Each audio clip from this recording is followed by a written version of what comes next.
राष्ट्री संगमनी वसूनां चिकितुषी प्रथमा यज्ञियानां तां मा देवा व्यदध पुरुत्रा भूरिस्थात्रां भूय विषयन्ति।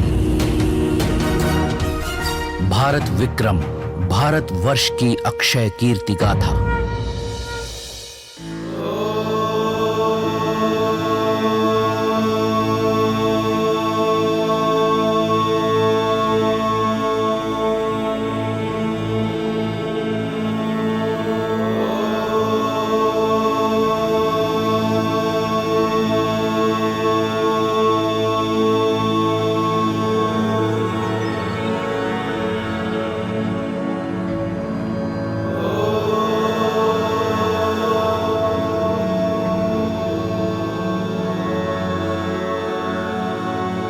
पिताश्री, पिताश्री,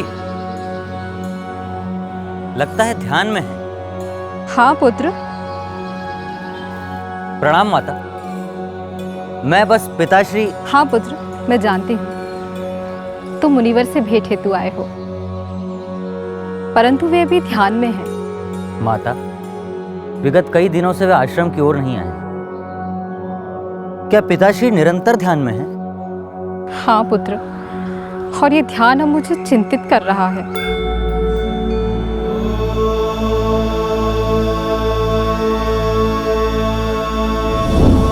नमस्कार। मैंने पहले भी कहा था कि महर्षि वेद व्यास स्वयं में एक रहस्य है। वे महाभारत रच चुके हैं। उन्होंने वेद संहिता को विभाजित किया है, लेकिन उनकी ध्यानस्थ अवस्था ये बता रही है कि वे अपने रचना संसार में भ्रमण कर रहे हैं। क्या अभी भी कुछ शेष है? ये प्रश्न सभी को परेशान कर रहा है। आज हम इसी प्रश्न का उत्तर खोजेंगे कि महर्षि वेद व्यास अपने रचना संसार में क्या नया खोज रहे हैं। माता, पिताश्री के लक्ष्य को उनके अतिरिक्त कोई नहीं जानता। ऐसे में आपकी चिंता का समाधान केवल वे ही सुझा सकते हैं। कैसी चिंता पुत्र? प्रणाम पिताश्री। स्वामी, आप कब आए? आप तो ध्यान में थे। मैं कब ध्यान में नहीं रहता हूं देवी। एक साधक प्रत्येक कार्य ध्यानस्थ होकर ही करता है। परंतु पिताश्री, आपका इस प्रकार दीर्घ समय तक ध्यान मुद्रा में रहना सभी को चिंतित कर देता है। मैं सबकी चिंताओं को समझता हूं, परंतु मेरी चिंताओं का क्या? आपकी चिंताएं? आप तो सर्वज्ञ हैं स्वामी, आपको कैसी चिंता? सर्वज्ञ होना सहज नहीं है देवी। मैं मानता हूं कि मुझे काल का ज्ञान है। मैं वो भी देख सकता हूं जो संसार में अभी घटित हो रहा है, और वो भी जो भविष्य में घटेगा। परंतु मेरी ये योग्यता ही मेरी चिंताओं को अधिक व्यापक बनाती है। मैं जो देख पा रहा हूं वह सृष्टि और मानव के भविष्य के विषय में मुझे चिंतित कर रहा है। परंतु आप तो सदैव ही परिस्थिति के अनुसार ही मानव का मार्गदर्शन करते हैं। हाँ स्वामी, ये संसार जानता और मानता है कि 4 वेद और महाभारत में प्रस्तुत ज्ञान से बड़ा इस संसार में कोई ज्ञान नहीं, और आपके समान कोई ज्ञानी नहीं। आप शांत क्यों हैं पिताश्री? क्या अभी भी कोई ज्ञान है जिसे प्रस्तुत करना शेष है? वही जो सर्वाधिक प्राचीन है, वही जो सहज है, स्वाभाविक है। स्पष्ट कहिए स्वामी। पुराण। पुराण? क्या वे वेद से पृथक हैं? नहीं देवी, परंतु प्रस्तुतिकरण में भिन्नता है। मानव मन और बुद्धि के अनुसार ज्ञान को पृथक पृथक रूप में ग्रहण करता है, इसीलिए उसे विभिन्न रूपों में प्रस्तुत करना होता है। यही कारण है कि सृष्टि के निर्माण के समय परम ज्ञान कई रूपों में प्रकट हुआ। तो क्या वेदों की भांति पुराण भी सृष्टि के आरंभ से है? हाँ पुत्र, पुराणं सर्वशास्त्राणां प्रथमं ब्रह्माणां स्मृतम् नित्यं शब्दमयं पुण्यं शतकोटि प्रविष्टि। अर्थात सृष्टि के निर्माण के समय ब्रह्मा ने सर्वप्रथम पुराण का स्मरण किया। इसके पश्चात उनके मुख से वेद प्रकट हुए। पुराण शब्द का अर्थ है पुरातन या प्राचीन। कहा जाता है कि सृष्टि निर्माण के समय सर्वप्रथम ब्रह्मा को इनका स्मरण हुआ और सर्वाधिक प्राचीन होने के कारण ही ये पुराण कहलाए। पुराण को अपौरुषेय एवं पौरुषेय दोनों कहा जाता है। अपौरुषेय रूप में ब्रह्मा को पुराण के लगभग 4 लाख श्लोकों का स्मरण हुआ, परंतु वर्तमान में उस पुराण का कोई संस्करण उपलब्ध नहीं है। आज पुराण का पौरुषेय संस्करण उपलब्ध है, जिसके रचयिता महर्षि वेद व्यास हैं। वेद और पुराण में से कौन अधिक प्राचीन है? इस विषय पर विद्वानों के कई मत हैं, लेकिन हम यहाँ पुराणों की प्राचीनता से अधिक उनके महत्व पर चर्चा करना चाहते हैं, क्योंकि हम ये जानते हैं कि महर्षि वेद व्यास ने वेदों को विभाजित करने के पश्चात भी पुराणों पर कार्य करने की बात ऐसे ही तो नहीं की होगी। महाराज जनक, शुक को गृहस्थ जीवन और सन्यास के मध्य संतुलन का जो ज्ञान आपने दिया, मैं उसके लिए आपका आभारी हूं। महर्षि, हमें ज्ञात है कि आपने पिता पुत्र के संबंध को ध्यान रखकर हमें यह अवसर दिया। यद्यपि शुक को ज्ञान देने में आप स्वयं सक्षम थे। महाराज, आप ही की भांति महर्षि वेदव्यास को संसार ने सर्वज्ञ मान लिया है।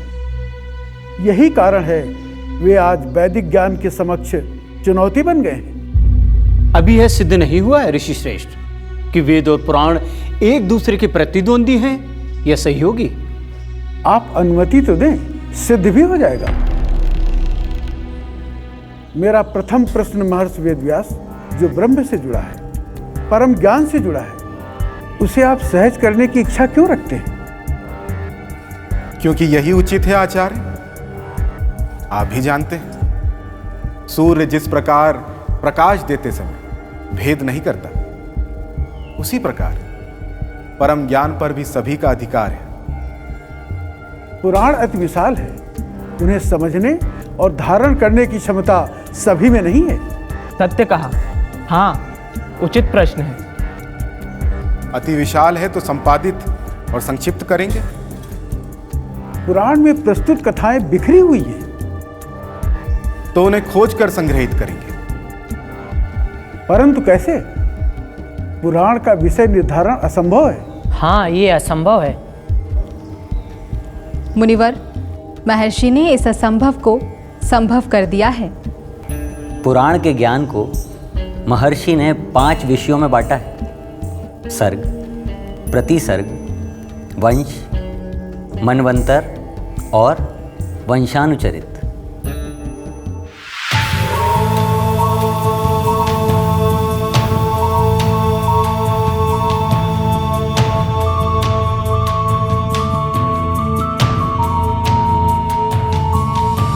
सर्गश्च प्रतिसर्गश्च वंशो मनवन्तराणि च वंशानुचरितं चैव पुराणं पञ्चलक्षणम्।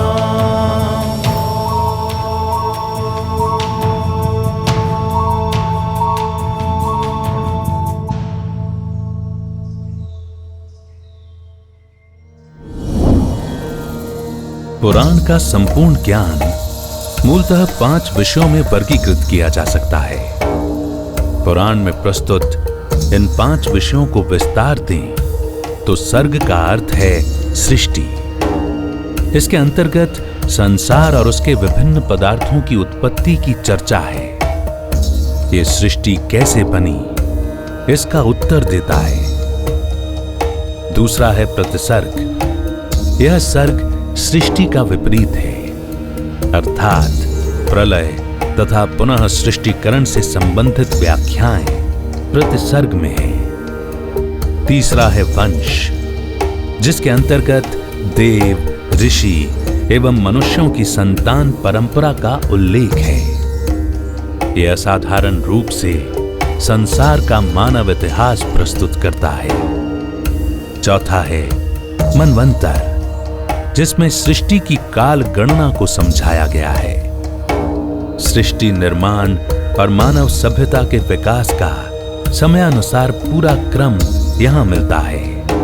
और 5वां विषय है वंशानुचरित, जो महर्षियों और राजाओं के चरित्र को वर्णित करता है। ऐसे चरित्र जो आदर्श हैं, जो मार्गदर्शक हैं। महर्षि वेदव्यास, संभवतः आप नहीं देख पा रहे हैं, परंतु मैं स्पष्ट देख रहा हूं कि पुराण वेद के समक्ष चुनौती उत्पन्न करेंगे। आप कह रहे हैं कि पुराण संपूर्ण ज्ञान है और वो सरल, सुबोध, रुचिकर है, तो कोई वेद की ओर क्यों देखेगा? मुनिवर का यह कथन उचित प्रतीत होता है महर्षि। मानव सदैव सहजता को ही स्वीकारेगा। महाराज, यदि ऐसा है भी तो इसमें हानि क्या है? ज्ञान तो वही है, मात्र भाषा और प्रस्तुति में भेद है। महाराज, आपको भी ज्ञात है कि वेद सत्य और आदर्श है, परंतु गुण है। वेदों में प्रत्येक प्रश्न का उत्तर है, परंतु उसे खोजना होगा। इसके विपरीत पुराण स्वयं उत्तर प्रस्तुत करेंगे और भविष्य में मानव इसी की अपेक्षा करेगा। पुराण की शैली ही स्वीकार होगी। परंतु आप इतने विश्वास से कैसे कह सकते हैं? मैं उदाहरण से समझाता हूं। जैसे एक वेद वाक्य है, अहरम संध्याम उपासिता, अर्थात प्रतिदिन संध्या वंदन करना चाहिए। परंतु इसमें क्यों का अभाव है। क्या यह उचित नहीं कि आपको क्यों का उत्तर भी प्राप्त हो? निसंदेह उचित है। ऐसे में आपको पुराण की शैली सहायक है। पुराण में इसी वेद वाक्य के चारों ओर एक कथा कही जाएगी, और एक राजा की भांति नहीं, वरन एक मित्र की भांति। आपको कहा जाएगा कि प्रतिदिन संध्या वंदन करने से यह लाभ प्राप्त होता है, और साथ ही एक उदाहरण दिया जाएगा कि उस व्यक्ति को यह लाभ प्राप्त हुआ है, किसकी स्वीकार्यता अधिक होगी। अवश्य ही पुराण की। आपने स्वयं ही मेरे प्रश्न का उत्तर दे दिया। आप वेद की प्राथमिकता को समाप्त कर पुराणों को ही स्थापित कर रहे हैं। सत्य है, सत्य है, स्वयं ही सिद्ध हो गया। कदापि नहीं।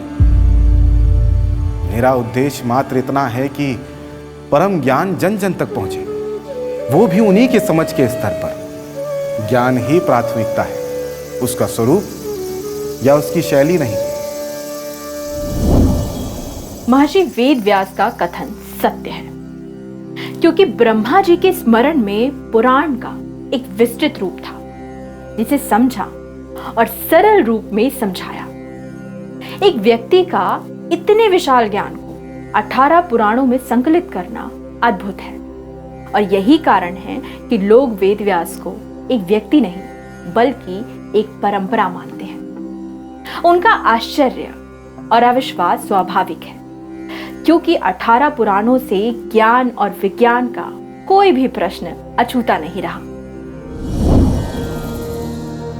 विष्णु पुराण के अनुसार ब्रह्म, पद्म, विष्णु, शैव, भागवत, नारद, मार्कंडेय, अग्नि, भविष्य, ब्रह्म वैवर्त, लिंग, वाराह, स्कंद, वामन, कूर्म, मत्स्य, गरुड़ और ब्रह्मांड नाम के 18 पुराण हैं। लगभग सभी पुराणों में ये क्रम समान है। केवल कुछ पुराणों में शैव के स्थान पर वायु पुराण मिलता है। भागवत के नाम से वर्तमान में 2 पुराण प्राप्त होते हैं, एक श्रीमद् भागवत और दूसरा देवी भागवत। नारद पुराण में सभी 18 पुराणों के नामों के साथ उन सभी में वर्णित विषयों की भी चर्चा है। श्रीमद् भागवत के विषय में स्पष्ट है कि इसकी रचना महर्षि वेदव्यास ने देवर्षि नारद की प्रेरणा से की थी और अपने पुत्र शुकदेव को इसका ज्ञान दिया था। ऐसा प्रतीत होता है कि आप तो परम ज्ञान की परिभाषा ही परिवर्तित कर देंगे। ऋषि श्रेष्ठ, यह परिवर्तन सुखकर प्रतीत होता है। महर्षि व्यास, आप कहिए, आपने परम ज्ञान को पुराणों में कैसे प्रस्तुत किया? आप तो विदेह हैं महाराज जनक। ज्ञानियों के लिए ज्ञान किसी भी रूप में हो वह समझ लेंगे, लेकिन पुराण उनके लिए है जो अबोध है, जो केवल पाप और पुण्य ही समझते हैं। उनके लिए पुराण यही कहते हैं कि परोपकार करना पुण्य है और दूसरों को पीड़ा देना पाप है। अद्भुत मुनिवर, अद्भुत। पुराणों की ये सरलता ही उन्हें लोकप्रिय बनाती है। भक्ति मार्ग में सर्वश्रेष्ठ श्रीमद् भागवत पुराण के विषय में ये कहा जाता है कि जब सब कुछ रचकर भी महर्षि वेदव्यास का मन शांत नहीं हुआ, तब उन्होंने देवर्षि नारद से प्रेरणा पाकर श्रीहरि भगवान श्री कृष्ण की लीलाओं से ओतप्रोत श्रीमद् भागवत पुराण की रचना की। और जब हम श्रीमद् भागवत पुराण की कथाएं पढ़ते हैं तो ये लगता है कि वास्तव में महर्षि वेदव्यास भक्ति मार्ग के रचयिता है। उन्हें ज्ञान से जोड़ना असंभव है, लेकिन ये तर्क वहीं धराशायी हो जाता है जब महर्षि वेदव्यास धर्म, भक्ति, ज्ञान, विज्ञान और आध्यात्म को एक साथ एक मंच पर लेकर आते हैं और श्रीमद् भागवत के साथ ब्रह्म सूत्र रचते हैं, जो कि आज वेदांत दर्शन का आधार है।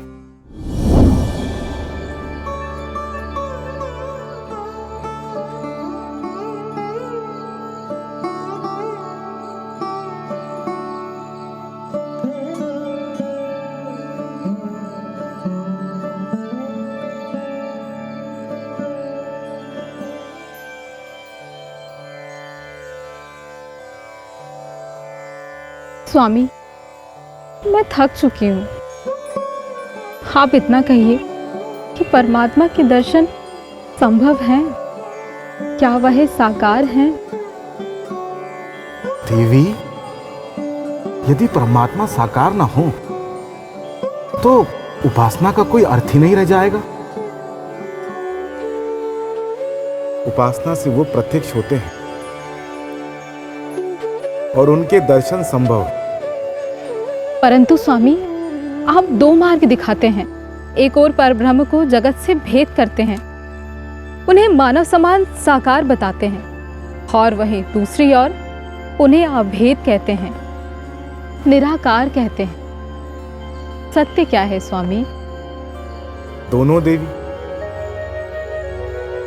ज्ञान मार्गी अभेद उपासना को ग्रहण करता है और भक्त भेद उपासना, परंतु दोनों का फल एक ही है। मैं दोनों कहता हूं क्योंकि यदि कोई प्रब्रह्म तत्व को ना समझ सके तो उसके लिए प्रतीकोपासना या साकार ब्रह्म की उपासना का मार्ग।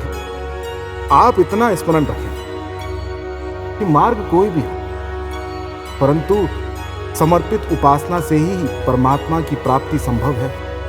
अथातो ब्रह्म जिज्ञासा, अर्थात स्वयं में ब्रह्म जिज्ञासा उत्पन्न करो। ब्रह्म कैसा है, उसका स्वरूप क्या है, वह सृष्टि की रचना कैसे करता है, उसको जानने की विधि क्या है और इसको जानने के फल क्या है। इन प्रश्नों से अपने मन को भर ले। और उत्तर कहाँ मिलेंगे और कैसे? उत्तर स्वयं हृदय में प्रकट होंगे और सहायक होंगे वे सूत्र जिन्हें मैंने ब्रह्म सूत्र कहा है। महर्षि वेद व्यास ब्रह्म जिज्ञासा को सर्वोपरि मानते हैं और ब्रह्म ज्ञान को परम लक्ष्य। पर सत्य तो यह है कि महर्षि वेद व्यास इस जीवन और इस जीवन के परे जो भी ज्ञान है उस ज्ञान के ज्ञाता है। और यही कारण है कि उन्होंने मानव मस्तिष्क में उठने वाले प्रत्येक प्रश्न के उत्तर अपने ग्रंथों में दिए हैं, वो भी मानव मस्तिष्क के प्रत्येक स्तर पर जाकर। उनकी इस असाधारण प्रतिभा को समझने के लिए उनके ग्रंथों का अध्ययन, मनन, चिंतन आवश्यक है। ये यात्रा बहुत लंबी है, इसीलिए अभी के लिए उन्हें हमारा प्रणाम है। अगले अंक में हम फिर मिलेंगे एक नए भारतीय ऋषि वैज्ञानिक के साथ। तब तक के लिए जुड़े रहिए भारत विक्रम से और देखते रहिए भारतीय ऋषि वैज्ञानिक। नमस्कार।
राष्ट्री संगमनी वसूनां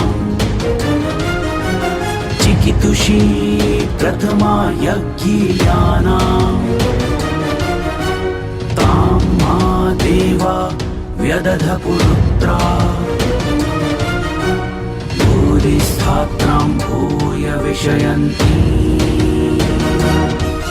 भारत विक्रम भारतवर्ष की अक्षय कीर्ति गाथा।